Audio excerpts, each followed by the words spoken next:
When the governor gave that commitment na the province of Pangasinan is in full support of the implementation of the AKAP, he is speaking as the chief executive of the province and the head of the provincial government.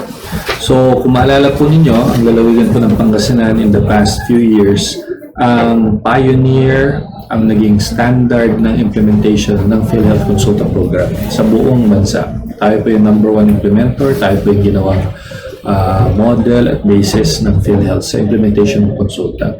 And when the Consulta program was upgraded into the YAKAP program, our governor has committed that since health programs are one of the priority programs of this administration, the province of Pangasinan will continue to further promote, develop, and implement the YAKAP program. So when he said that ready, or when you're asking him ready, speaking as the chief executive of the province of Pangasinan, ang ating pong gobernador ay nagko-commit not just to PhilHealth but also sa ating mga kababayan na we will be using the maximum resources that we can sa health services for the implementation, effective, efficient, and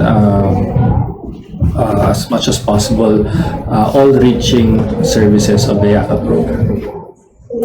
So readiness similar to what we did during the implementation Consulta. Expect po na ganun din yung magiging approach ng probinsya pagdating po sa implementation ng YAKAP, including the added services, sabi niya po, pagdating sa mga butika, farmasya, medications, etc. So they can expect that kind of commitment.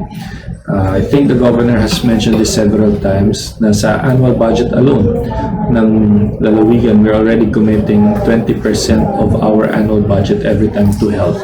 This does not yet include yung mga nakukuha po namin from MAIB and other services. So at least 20% already of our annual budget is committed to health programs. So with that kind of commitment, I think the province is ready again for a full-scale implementation of the